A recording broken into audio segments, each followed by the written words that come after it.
షాద్ నగర్ వైపు ఉన్న మన స్వర్గసీమ వెంచర్లో ప్లాట్లు కొన్న వాళ్ళంతా సంతోషంగా ఉన్నారు. ఒక్కసారి విజిట్ చేయండి. పాకిస్తాన్లో అల్లా అండ్ ఆర్మీ రూల్స్ అంతే, వీళ్ళిద్దరే నడిపిస్తారు పాకిస్తాన్. అందరికి తెలుసు. ఆ రోజు కూడా క్రైసిస్ జరిగినప్పుడు మీకు గుర్తుంటుంది, జేడీ వాన్స్ మాట్లాడింది అసీం మునీర్తో. He didn't speak to Shahbaz Sharif. తర్వాత మాట్లాడంటున్నారు, అది కొంచెం ఫేస్ సేవింగ్ ఎక్సర్సైజ్ అది. కానీ ఇండియాతో మాట్లాడినప్పుడు ఈ spoke to prime minister Modi. Correct. ఎందుకంటే పవర్ ఎవరి దగ్గర చూస్తున్నారు. పాకిస్తాన్ భయం, దగ్గర పవర్ ఉంది. వీళ్ళకి భయం ఏంటంటే, సార్ మీరు చెప్పింది ఒక బేస్ ఇస్ వన్ ఆబ్జెక్టివ్. అది వాళ్ళు ఎప్పుడైనా వాళ్ళ పక్కన ఖతార్ల బేస్ ఉంది, ఇంత పెద్ద బేస్ ఉంది వాళ్ళ దగ్గర. ఒక సంవత్సరానికి దాని మెయింటెనెన్స్ కాస్ట్ $6 బిలియన్. ఎవరు పే చేస్తున్నారు? ఖతార్ గవర్నమెంట్ పే చేస్తున్నారు. ఆలోచించండి. యూఎస్ బేస్ని మెయింటైన్ చేసుకొని ఖతార్, ఎందుకంటే వీళ్ళకి తెలుసు యూఎస్ ఉన్నదాకా మా మీద చేయబెట్టడు. Qatar is the foundation of terrorism, అందరికి తెలుసు. అది ముస్లిం బ్రదర్హుడ్ కానివ్వండి, అల్ఖాయిదా కానివ్వండి, ఐసిస్, అందరూ, ఈవెన్ హమాస్ లీడర్స్ కూడా అక్కడే కూర్చుంటారు. కానీ వాళ్ళు ముట్టరు, యూఎస్ కూడా ముట్టరు. కానీ మన దగ్గరకు వచ్చినప్పుడు, ఈ ప్రాబ్లం వచ్చినప్పుడు పాకిస్తాన్ అసీం మునీర్ ఎందుకు పిలిపించారంటే, మెయిన్లీ వాళ్ళ దగ్గర న్యూక్లియర్ మిసైల్స్ ఉంది. ఏ న్యూక్లియర్ మిసైల్ అసెంబుల్ చేసి పెట్టరు. న్యూక్లియర్ వార్ హెడ్ సపరేట్గా ఉంటుంది, మిసైల్ సపరేట్గా ఉంటుంది. This is the delivery system. ఇది ఇక్కడి నుంచి అక్కడ కొట్టాలంటే ఇది. దాని మీద 50 కిలోలు పెట్టాలన్నా, 100 కిలోలు పెట్టాలన్నా, న్యూక్లియర్ వెపన్ పెట్టాలన్నా డిసైడ్ చేసేది లాస్ట్ మినిట్లో. మన కైరానా హిల్స్లో మనం కొట్టినప్పుడు we didn't hit the missiles. మనం ఏం చేసామంటే వాళ్ళ కేవ్ బయట కొట్టాం. వీళ్ళందరూ అండర్ గ్రౌండ్లో పెడతారు, పెద్ద కొండ కింద పెట్టుకుంటారు. ఈవెన్ ఇరాన్లో ఫైడ్రో చూడండి, నటాన్స్ చూడండి, వీళ్ళన్ని న్యూక్లియర్ ప్లాంట్స్ అన్ని. నటాన్స్లో ఒక ప్లాంట్ పైన ఉంది, మిగతా కింద ఉంది. వెరాజ్ ఇన్ ఫడ్రో the entire thing is below the 250 meter concrete barrier ఉందండి. దానికోసం బంకర్ బస్టర్ అంటున్నాం. సో అసీం మునీర్ ఎందుకు తీసుకొచ్చారంటే, బేసిక్లీ వీళ్ళ దగ్గర ఉన్న మిసైల్స్ ఎక్కడ వెళ్ళకూడదు. ఇరాన్ పోతే అల్ఖైదా వాళ్ళు, లేకుంటే ఎవరైనా తాలిబాన్ వాళ్ళు వచ్చి కొట్టి తీసుకెళ్తే న్యూక్లియర్ మిసైల్ తీసుకెళ్ళి పాకిస్తాన్ దగ్గర ఒక్కటే ఉంది ఇప్పుడు ఇస్లామిక్ నేషన్లో. ఎవరు తీసుకెళ్తారో తెలియదు. రేపు అసీం మునీర్ లేడు, ఇంకా వాళ్ళ గవర్నమెంట్ పడిపోయిందో ఏమనంటే ఆర్మీ చూసుకుంటారు. గవర్నమెంట్ ఏం చేయలేరు అక్కడ. గవర్నమెంట్ మన దగ్గర న్యూక్లియర్ బటన్ మోదీ దగ్గర ఉంది, అక్కడ న్యూక్లియర్ బటన్ ఆర్మీ చీఫ్ దగ్గర, మునీర్ దగ్గర ఉంది. అది చాలా క్లియర్ అన్నమాట. సో దానికోసం పిలిచి ఏమన్నారంటే, ఆ మిసైల్స్ అంతా మేము చూసుకుంటాం. దీనికన్నా ముందు కూడా భారతదేశం అటాక్ చేసిన గుర్తుంటుంది మీకు. అందరూ అన్నారు అమెరికా చూసుకుంటున్నారు పాకిస్తాన్, దానికోసం ఆపారు బాంబింగ్ అని. కరెక్ట్. ఆ వెపన్స్ వాళ్ళ చేతిలో పడకూడదు. అల్ఖైదా కానివ్వండి, ఐసిస్ కానివ్వండి, తాలిబాన్ కానివ్వండి, లేకుంటే ఇరాన్ నుంచి వచ్చే నెక్స్ట్ రెజీమ్ కూడా. ఎందుకంటే పాకిస్తాన్ ఈ టెక్నాలజీ మొత్తం దొంగతనం తీసుకొచ్చారు జర్మనీ నుంచి, ఇంకోటి నార్త్ కొరియా దగ్గర నుంచి తీసుకొచ్చారు. సో నవ్వు తాళం వేసి ఆ చావి తీసుకెళ్ళి పెంటగన్లో పెట్టుకుంటారు. దీన్ని పిలిచారు అంతే, ఇంకేం లేదు. ఇంకా మాట్లాడడానికి ఏం లేదు. We'll do deals with Pakistan అంట. పాకిస్తాన్ ఏం అమ్ముతారండి? వాళ్ళ మేజర్ ఎక్స్పోర్ట్ టెర్రరిజం. అదొకటే వాళ్ళు అమ్మలేరు, అమ్మగలరు. కొన్ని వేల కోట్ల రూపాయలు ఫండింగ్ చేస్తూ ఉంటున్నారు కదండి. ఎందుకు చేస్తున్నారు ఆలోచించండి. ఆ గవర్నమెంట్ పడిపోతుంది. పడిపోతే వాళ్ళ న్యూక్లియర్ అసెట్స్ ఎవరి దగ్గర ఉంటుంది? గవర్నమెంట్. ఐసిస్, అల్ఖైదా వీళ్ళు ఎవరైనా వస్తారు రేపు. తాలిబాన్ అక్కడ తయారైనట్ల ఆఫ్ఘనిస్తాన్, ఇక్కడ ఇంకో థియోక్రసిక్ గవర్నమెంట్ వచ్చేస్తుంది. అమెరికాకి అదే భయం. దానికోసం ఇప్పుడు కాదు, ముందు నుంచే సోవియట్ యూనియన్ ఉన్నప్పటి నుంచి సపోర్ట్ చేస్తుంది దానికే వాళ్ళు. ఎందుకంటే ఎట్లయినా వీళ్ళ దగ్గర ఉన్న ఈ అసెట్స్ ఎక్కడ ఈ ఇస్లామిక్ టెర్రరిస్ట్ దగ్గర వెళ్ళకూడదు. మిసైల్ అయితే నాకు ప్రాబ్లం లేదు, కానీ న్యూక్లియర్ తీసుకొచ్చి ఒక న్యూయార్క్లో పడేస్తే నెక్స్ట్ 5,000-10,000 సంవత్సరాలు న్యూయార్క్లో ఎవరు ఉండలేరు. సో అమెరికా చాలా భయం ఉంది దాని మీద అన్నమాట. వీళ్ళు స్టేబుల్ నేషన్ కాదు సార్, మనలా కాదు.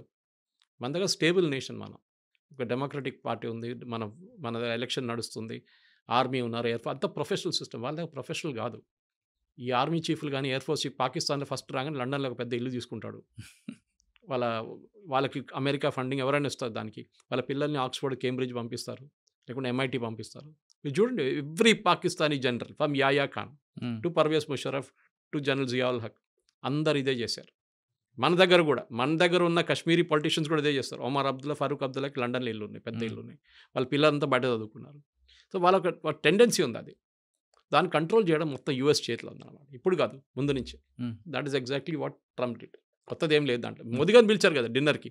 ఈయన లంచ్ పిలిచినంత మోదీ గారు డిన్నర్కి పిలిచి నేను రానిలేపో అని చెప్పేసి వచ్చేసి ఆయన పూరి వచ్చారు.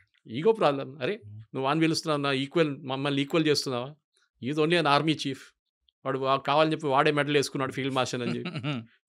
సార్ ఫైనల్గా చెప్పండి, సోనియా గాంధీ గారి స్టేట్మెంట్ మాత్రం కేవలం ఎలక్షన్ చూడాలండి. అంతే, ఇంకేం లేదు. ఇప్పుడు కాదు కదా, అంటే అటు తిరిగి మన దేశంలో రెండు పార్టీలు విభేదాలు రావా? కొత్తదేం కాదు కదా సార్. ఇప్పుడు సోనియా గాంధీ స్టేట్మెంట్ మీద కూడా మోడీ గారు ఇంకా వేరే వాళ్ళు కామెంట్ చేస్తారు. ఇది ఒక వార్ నడుస్తుంది ఇప్పుడు, ఇన్సైడ్ వార్. మోదీ గారు కామెంట్ చేయరు. మోడీ గారు మోదీ కాకపోయినా గారు పార్టీ టీం వాళ్ళు చేస్తారు. ఎవరికొరికి మోదీ గారు ఐటీ టీం ఉన్నారు, వాళ్ళ అమిత్ మాల్వియా లాంటి ఉన్నారు, వాళ్ళు కామెంట్ చేస్తారు, చేస్తారు. డెఫినెట్గా కామెంట్ చేస్తారు. పొలిటికల్ వార్ అవుద్ది అక్కడ.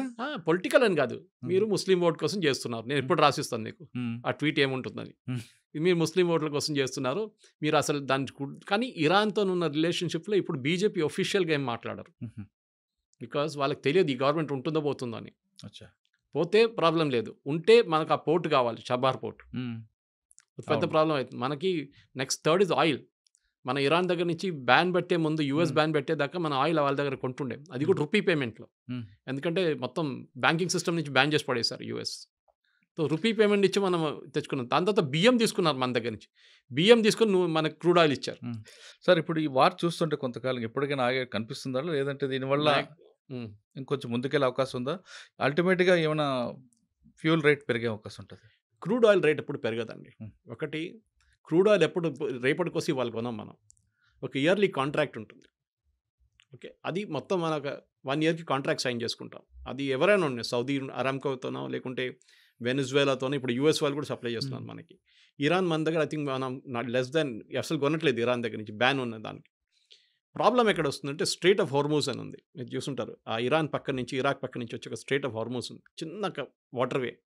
అక్కడి నుంచి చాలా ఈ పెద్ద పెద్ద కార్గో షిప్స్, ఈ ఆయిల్ షిప్స్, కంటైనర్ షిప్స్ అక్కడి నుంచి ట్రావెల్ అవుతుంది. అది ఎక్కడైనా బ్లాక్ అయితే, అక్కడైనా బాంబ్ జరిగితే then definitely they will be an impact.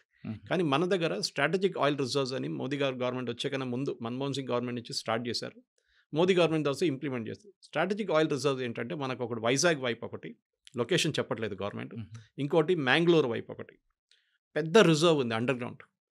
మీరు ఆలోచించకుండా పెట్రోల్ బంక్కి వెళ్తే మన ఒక అండర్ గ్రౌండ్ రిజర్వ్ ఉంటుంది, దాంట్లో ఒక 2000-3000 లీటర్లు ఉంటుంది. ఇది 1,00,000 లీటర్లు ఉంటుంది అన్నమాట under ground tanks. Under ground tanks ఏం చేస్తారంటే ఆయిల్ రేట్ తగ్గిన టైంలో తీసుకొచ్చి దాంట్లో పడేస్తారు. ఆయిల్ రేట్ ఎంత పెరిగినా కానీ ఒక 3 నెలలు నడిచిపోతుంది మనకు, దానికి ఆ రిజర్వ్ మళ్ళీ రీఫైన్ చేసుకొని మనం యూజ్ చేసుకోవచ్చు. సో మన దగ్గర స్ట్రాటజిక్ రిజర్వ్స్ ఉంది, ఈవెన్ యూఎస్ మెయింటైన్ చేస్తారు. రేట్ ఎక్కువైనప్పుడు వాళ్ళు ఆయిల్ రిలీజ్ చేస్తారు మార్కెట్లో, ఉల్లిపాయలాగా అనమాట. ఉల్లిపాయలు కోల్డ్ స్టోరేజ్ ఎందుకు పెట్టుకుంటారు, ఉల్లిపాయల రేటు 100 రూపాయలు వెళ్ళగానే వాడు మొత్తం తీసి బయటపడేస్తే అది రేట్ క్రాష్ అయ్యి 50 రూపాయలకి వచ్చేస్తుంది. సేమ్ పాలసీ ఇక్కడ కూడా. ఇప్పుడు కూడా అండమాన్ దగ్గర కూడా ఇంకొక రిఫైనరీ దొరికింది, ఐడెంటిఫై చేసినట్టున్నారు కదండి. అది ప్రాస్పెక్ట్ చేస్తున్నారు, అది ఇంకా రిఫైనింగ్ స్టేజ్కి డ్రిల్లింగ్ స్టేజ్కి రాలేదు, ఇంకా ప్రాస్పెక్టింగ్ అంటారు దాన్ని. ఈ ఆయిల్ వెల్స్లో ఎట్లా ఉంటుంది సార్ అంటే, ఒక 100 వెల్లు డ్రిల్ చేస్తే దాంట్లో 3-4 పనికి వస్తాయి, మిగతా దాంట్లో లేదని కాదు, ఉంటుంది. కానీ అది కృష్ణా గోదావరి బేసిన్లో చూసాం మనం, బాంబే హైలో చూసాం. డ్రిల్ చేస్తే అన్ని సక్సెస్ఫుల్ అని కావాలని లేదు, ఇది మన బోర్వెల్ లాగా ఉంటుంది అనమాట. మీరు బోర్వెల్ ముందు 600 తవ్వుతారు, నీళ్ళు వస్తాయి, దాని తర్వాత డ్రై అయిపోతాయి, అప్పుడు ఏం చేస్తాం, మళ్ళీ 1000 తవ్వుతారు, అప్పుడు మళ్ళీ కొంచెం నీళ్ళు వస్తాయి, మళ్ళీ మీరు అంతా నీళ్ళంతా గుచ్చుకుంటాం, మళ్ళీ అది డ్రై అయిపోతుంది. ఆయిల్ కూడా అంతే. సో ఒక సోర్స్ నుంచి కంటిన్యూస్గా ఆయిల్ రావాలంటే that well should be really good. దానికి హైడ్రోకార్బన్ అనాలిసిస్ ఉంటుంది, సర్వే ఉంటుంది, చాలా సైంటిఫిక్ మెథడ్స్ ఉంటుంది. దాని తర్వాత అది కమర్షియలీ వయబుల్, అంటే బయటికి తీసి అమ్మడానికి మనం ఖర్చు పెట్టే కాస్ట్ ఈ రెండు ఉంటుంది అనమాట. సో వేదాంత లాంటి కంపెనీస్లు, లేకుంటే అదానీ లాంటి కంపెనీస్, అంబానీ లాంటి కంపెనీస్ ఏం చేస్తారంటే, వీళ్ళు ఒక 50 వెల్లు తీసుకుంటారు గవర్నమెంట్ ఆఫ్ ఇండియా నుంచి, మేము ప్రాస్పెక్ట్ చేసి మేమే డ్రిల్ చేస్తాం, ఫెయిల్ అయితే ఫెయిల్ అయింది, కానీ ఏదో సర్వే చూపిస్తుంది అక్కడ ఆయిల్ ఉంది, హైడ్రోకార్బన్స్ ఉంది అని చెప్పేసి అది చేస్తున్నారు. సో బహుశా ఉండొచ్చు, కానీ అది ఎంత క్వాంటిటీ ఉందో ఎంత ఉందో హర్దీప్ సింగ్ పూరి గారు మన స్టేట్మెంట్ కూడా ఇచ్చారు. చెప్తున్నారు 2 బిలియన్, అది ఎంతో బిలియన్ క్యూబిక్ ఫీట్ ఉందంటున్నారు. చూడాలి, ఫైనలీ అది ఇంగ్లీష్ చెప్తారు, proof of pudding is eating అని. తినేటప్పుడు తెలుస్తుంది అది ఉందా లేదా అని చెప్పేసి, టేస్ట్ ఉందా లేదా అనేది. చూద్దాం, ఇంకొక 2 years 3 years వెయిట్ చేయాల్సి వస్తుంది, దాని తర్వాత దాని కమర్షియల్ వయబిలిటీ తెలిసిపోతుంది. ఓకే సార్, ఫైనల్గా చెప్పండి, ఈ వార్కి ఫుల్ స్టాప్ ఇప్పుడు అంటారు, పడుతుందా పడదా లేదా? ఇరాన్ ఇరాక్ వార్ నడిచేది గతంలో, ఆ టైప్లో ఇది ఉంటుందా? ఇరాన్ ఇరాక్ అని యుక్రెయిన్ తీసుకోండి, యుక్రెయిన్ సంవత్సరాల నుంచి కొట్టుకుంటున్నారు, ఆ విధంగా ఉంటుందా? సీరియల్ లాగా అవుతుందా లేదా ఫుల్ స్టాప్ ఉంటుందా? ఉంటుంది, 1 నెల లోపల అయిపోతుందండి. ఎందుకంటే నేను చెప్పాను మీకు గుర్తున్న స్టార్టింగ్లో, ఇరాన్కి హోల్డింగ్ కెపాసిటీ లేదు ఎక్కువ, వాళ్ళకు ఉన్నది ఒకటే ఆయిల్ రిజర్వ్ ఒకటే, మిసైల్ రిజర్వ్ కూడా వాళ్ళు తగ్గిపోతుంది వాళ్ళకి. ఓకే, హూతీలు సపోర్ట్ చేయట్లేదు, హెజ్బుల్లా సపోర్ట్ చేయట్లేదు, హమాస్ సపోర్ట్ చేయట్లేదు. వాళ్ళు ఇప్పుడు ఏం చేయాలి, వాళ్ళు కంప్లీట్లీ ఐసోలేట్ అయిపోయారు. యూఎస్ ఏమో ప్రెషర్ పెడుతున్నారు దానికోసం. ట్రంప్ ఏం చెప్పారు, నేను 2 వారాలు టైం ఇస్తానని చెప్పారు. 2 రోజులు కాదు, 2 వారాలు. So think over it. ఈ 2 వారాల్లో వాళ్ళ దగ్గర మొత్తం అన్ని మిసైల్స్ అయిపోతుంది క్వాంటిటీ. లాంచింగ్ సైట్స్ని ఇజ్రాయెల్ కొడుతున్నారు, వాడు బయటికి తీసుకొచ్చి లాంచింగ్ సైట్ పెట్టగానే మన దివాళీ పటాకకి బాటిల్ పెడతాం చూడండి, పెట్టంగానే దాంట్లో రాకెట్ పెట్టే ముందు ఆ బాటిల్ కొట్టేస్తున్నాడు. అది వీళ్ళు చేస్తున్నారనమాట.